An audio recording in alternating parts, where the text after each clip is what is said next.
எல்லாருக்கும் வணக்கம். நான் உங்க ஆனந்த் பாலா. வாங்க வீடியோக்குள்ள போகலாம்.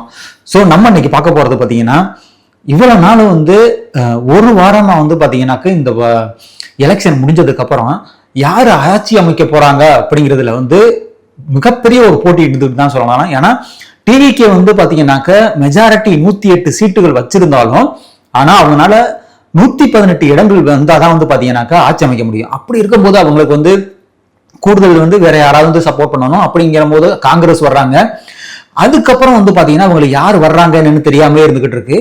அதுக்கப்புறம் ஒவ்வொருத்தவங்களாம் பாத்தீங்கன்னா விசிகா வர்றாங்க, சிபிஎம் வர்றாங்க, முஸ்லீம் லீக் வர்றாங்க. இவங்க எல்லாருமே கம்யூனிஸ்ட் எல்லாம் சேர்ந்து இப்ப பாத்தீங்கன்னா 120 இடங்கள் விஜய்க்கு சோ 120 இடங்கள் தளபதி கிடைச்சவன இமிடியேட்டா பாத்தீங்கன்னா நேத்து போயிட்டு ஒரு கடிதத்தை கொடுக்குறாங்க ஆளுநர்கிட்ட. அவங்க இன்னைக்கு பதவி பிரமாணம் பண்ண போறோம் அப்படின்னு சொல்லிட்டு இன்னைக்கு 11 மணிக்கு பாத்தீங்கன்னா அவங்களுக்கு பதவி பிரமாணம் பண்ணி வச்சிருக்காங்க. சோ இதுல பாத்தீங்கன்னா ரொம்ப இன்ட்ரெஸ்டிங்கான விஷயம், 1967க்கு அப்புறம் நம்ம அரசியல் இதுல தமிழ்நாட்டுல பாத்தீங்கன்னா ஒரு 50-60 ஆண்டுகளுக்கு மேல பாத்தீங்கன்னா திராவிட ஆட்சிகள் தான் இங்க ஆட்சி பண்ணிக்கிட்டு இருந்தாங்க. சோ அப்படி ஆட்சி பண்ணிக்கிட்டு இருக்க இடத்துல இன்னைக்கு ஒரு 2 வருடங்கள் தான், ஒரு 855 நாளைக்குள்ளதான் பாத்தீங்கன்னா ஒருத்தர் கட்சி ஆரம்பிச்சு, சோ அந்த கட்சி பாத்தீங்கன்னா இன்னைக்கு ஆட்சி அமைச்சிருக்காங்க. ஆட்சி அமைச்சது மட்டும் இல்லாம அவங்க சொன்ன ஒவ்வொரு இதுக்கு முன்னாடி பாத்தீங்கன்னா எலெக்ஷனுக்கு முன்னாடி அவங்க வாக்குறுதிகள் கொடுத்தாங்கல்ல, சோ நான் இதெல்லாம் பண்ணுவேன். ஏன்னா இதுக்கு முன்னாடி பாத்தீங்கன்னா டிஎம்கே ஏடிஎம்கே இருக்கட்டும், சோ அவங்க எல்லாம் வந்தோடனே அவங்க என்னென்ன மாதிரி நான் வந்தோடனே இது மாதிரி மின்சாரம் கொடுப்பேன், இலவச மின்சாரம் கொடுப்பேன், இலவச பசு கொடுப்பேன் பெண்களுக்கு. ஸோ இந்த மாதிரி நிறைய விதமான ஆஃபர்களை அவங்க முன்னாடி சொல்லியிருப்பாங்க. ஸோ அதெல்லாம் ஒன்றா அவங்க பண்ணிக்கிட்டு இருந்தாங்க. ஒரு சில இது பண்ணாமலாம் விட்டாங்க. ஸோ அந்த மாதிரி நிறைய இதெல்லாம் இருக்குது. ஸோ அப்படி இருக்கும்போது இப்ப தளபதி விஜய் அவங்க இதுல நிறைய அவங்க சொல்லியிருக்காங்க, நிறைய விதமான இதெல்லாம் பண்ண போறேன். ஸோ இதெல்லாம் நான் மக்களுக்கு நான் பண்ண போறேன் அப்படின்னு சொல்லிட்டு இதுக்கு முன்னாடி ஒரு அறிக்கையை வெளியிட்டு இருந்தாங்க. அதுல குறிப்பிட்டது ஒரு 6 இம்பார்ட்டன்டான இப்ப கையெழுத்தாயிருக்குது, ஒரு 3 ஆயிருக்குங்கிறாங்க. 6 பாத்தீங்கன்னாக்க நான் உங்களுக்கு இதை ஒவ்வொன்னா எக்ஸ்பிளைன் பண்ண போறேன். சோ இதுல ஃபர்ஸ்ட் நம்ம பார்க்க போறது பாத்தீங்கன்னா அவங்க ஃபர்ஸ்ட் போட்ட கையெழுத்தே பாத்தீங்கன்னாக்க இலவச மின்சாரம். சோ இந்த இலவச மின்சாரம் அப்படிங்கிறது பாத்தீங்கன்னா மெயினா நம்ம கிராமப்புறங்கள்ல பாத்தீங்கன்னா மேக்சிமம் யாரும் 200 யூனிட் 300 யூனிட் கூட யூஸ் பண்ண மாட்டாங்க. சோ 200 யூனிட் வரையும் யாரும் யூஸ் பண்ணாலும் அவங்களுக்கு நம்ம இபி பில் கட்ட வேண்டாங்க. ஸோ இபி பில் கட்ட வேண்டியது இல்லை. ஆனா அது மட்டும் இல்லாம நம்ம 2 மாதங்களுக்கு 500 யூனிட்டுக்குள்ள நம்ம இது பண்ணோம்னாக்க நம்மளுக்கு 200 யூனிட் நம்மளுக்கு ஃப்ரீயா இருக்கும் அப்படிங்கிற மாதிரி சொல்லியிருக்காங்க. சோ இதுக்கு முன்னாடி உள்ள அரசு பாத்தீங்கன்னா டிஎம்ஏ கவர்மெண்ட் இருந்தாங்கல்ல, சோ அவங்க 100 யூனிட் எல்லாருக்கும் இலவசம். சோ ஒவ்வொரு வீட்டுகளுக்கும் பாத்தீங்கன்னா 100 யூனிட் இலவசமாக யூஸ் பண்ணலாம் அப்படின்னு மாதிரி சொல்லியிருந்தாங்க. இவங்க இப்ப 200 யூனிட்டா அதிகப்படுத்திருக்காங்க.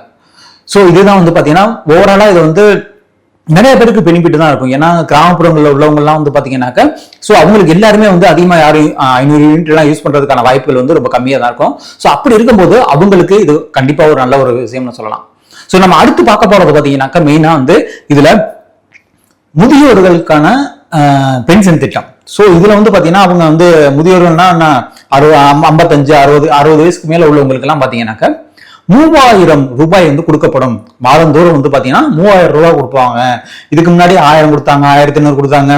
சோ இந்த மாதிரி கொடுத்துருந்த பாத்தீங்கன்னாக்கா இப்ப 3000 ரூபாய் பாத்தீங்கன்னா ஒவ்வொருத்தவங்களுக்கும். சோ ஒவ்வொரு மாசம் ஏன்னா இது மெயினா ரொம்ப யூஸ்ஃபுல்லா இருக்கும். ஏன்னா இப்ப எங்க ஊர்ல எல்லாம் பாத்தீங்கன்னா வச்சுங்களேன், முதியோர்கள் நிறைய பேர் வயசானவங்களுக்கு வேலைக்கு போக முடியாது. சோ வேலைக்கு போக முடியாதும் ஒரு சிலவங்க பாத்தீங்கன்னா வீட்டுல பிள்ளைங்க பாத்துக்கிறாம அவங்க தனியா இருக்கிறதெல்லாம் இருக்கு இந்த வயசானவங்க எல்லாம். சோ அப்படி இருக்கும்போது இந்த மாதிரி ஒரு 3000ங்கிறது அவங்களுக்கு ஓகே தான்.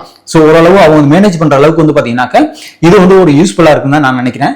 சோ இது ஒரு நல்ல திட்டங்கள். சோ இதுல மெயினா பார்க்க போறதுல முதியோர்களுக்கான 3000 திட்டங்கிறது பாத்தீங்கன்னா ஒரு நல்ல திட்டம் தான் நான் நினைக்கிறேன். சோ இது ஒரு மிகப்பெரிய ஒரு இதா போயிருக்கு. அடுத்து பாத்தீங்கன்னா மெயினா பார்க்க போறது பெண்களுக்கான இலவச பஸ் திட்டம்.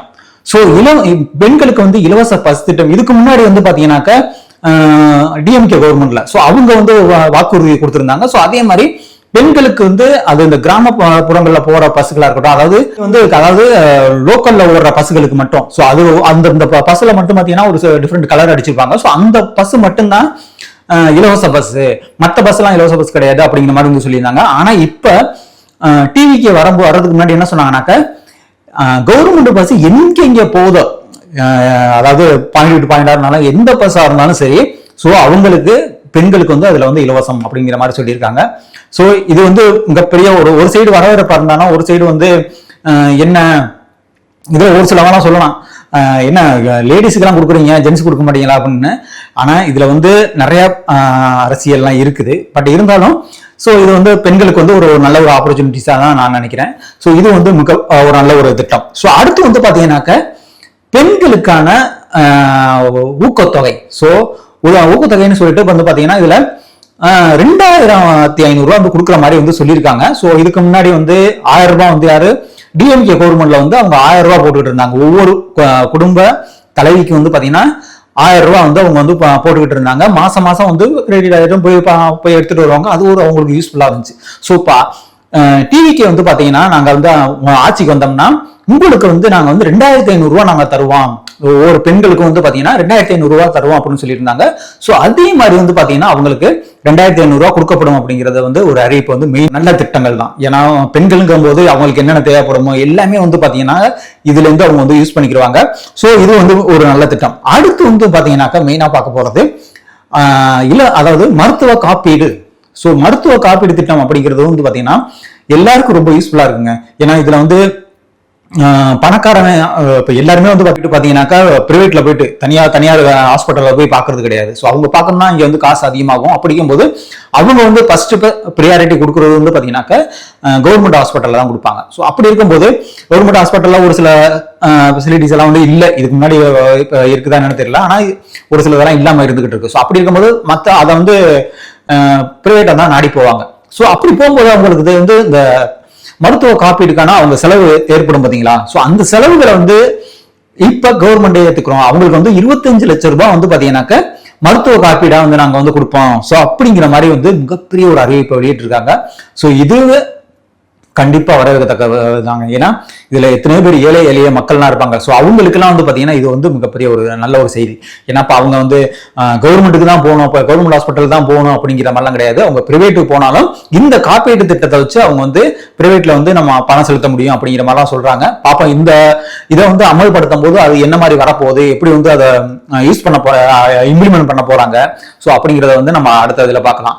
ஸோ அடுத்து வந்து நம்ம மெயினா பார்க்க போறது இதுல இப்போ வந்து இந்த மாதிரி ஒவ்வொரு இதெல்லாம் வந்து அறிவிச்சுக்கிட்டு இருக்காங்க. இன்னும் நிறைய திட்டங்கள்லாம் வந்து அறிவிக்கப்படும் அப்படிங்கிற மாதிரிலாம் வந்து சொல்லியிருக்காங்க. ஸோ ஓவராலா பார்க்கும்போது வந்து பாத்தீங்கன்னா இவங்க வந்து அவங்க தளபதி விஜய் மெயினா அவங்க வந்து பேசும்போது நம்ம வந்து ஜெயிச்சிட்டோம்னு சொல்லிட்டு நம்ம வந்து ஆடிடக்கூடாது, எல்லாரும் வந்து கரெக்டா இருங்க, ஏன்னா நம்ம வந்து ஜெயிச்சிட்டோம், வின் பண்ணிட்டோம் அப்படிங்கிற மாதிரி ரொம்ப வந்து இதா பெரிய இதெல்லாம் ஆயிடக்கூடாது அப்படிங்கிற மாதிரி வந்து இதுல வந்து மெயினா வந்து பேசியிருந்தாங்க. அது மட்டும் இல்லாம அவங்க எமோஷனலாவும் அதிகமா வந்து பேசியிருந்தாங்க. நான் வந்து பாத்தீங்கன்னா கடவுளுக்கு கட்டுப்பட்டு இருப்பேன், கடவுளுக்கு வந்து நான் வந்து சத்தியம் பண்றேன், ஏன்னா நான் வந்து உங்களுக்கு வந்து செய்யதான் வந்திருக்கேன், நான் வந்து எதுலையும் வந்து அதுல வந்து கொள்ளையடிக்கிறது இந்த மாதிரிலாம் எதுவும் பண்ண மாட்டேன் அப்படிங்கிற மாதிரி வந்து இதுல வந்து மெயினா வந்து இப்ப தளபதி விஜய் வந்து பேசியிருக்காங்க. ஸோ ஓவராலா பார்க்கும்போது வந்து பாத்தீங்கன்னா இப்ப நிறைய பேர் வந்து அந்த விழாவில் வந்து கலந்துக்கிட்டாங்க. ஸோ மெயினா பார்க்கும்போது இதுல வந்து தமிழிசை சவுந்தரராஜனா இருக்கட்டும், அது மட்டும் இல்லாம பாஜகவோட மாநில தலைவர் அவரும் வந்திருந்தாங்க. இது மாதிரி நிறைய செலிபிரிட்டிஸ் எல்லாம் வந்து அங்க வந்திருந்தாங்க. ஸோ வந்திருக்கும் போது அதுக்கப்புறம் வந்து இவங்க வந்து தலைமை செயலகம் போனாங்க. அங்க வந்து தளபதி விஜய் வந்து பாத்தீங்கன்னாக்க அவங்க வந்து அந்த இதை வந்து ஏத்துக்கிட்டாங்க, பதவி பிரமாணம் ஏத்துக்கிட்டாங்க. ஸோ இதுல இருந்து வந்து பாத்தீங்கன்னா இப்ப அவங்க பேசிக்கிட்டு இருக்கும் போதே சொல்றாங்க, எங்ககிட்ட வந்து 10 லட்சம் கோடி ரூபாய்க்கு மேல வந்து பாத்தீங்கன்னாக்கா நம்ம தமிழ்நாட்டில் வந்து கடன் இருக்கு. ஸோ இது எல்லாத்தையும் வந்து பாத்தீங்கன்னா எங்க தலையில பாரமா ஏற்றிருக்காங்க. இதை வந்து நாங்க வந்து ஓவர் கம் பண்ணி வருவோம்.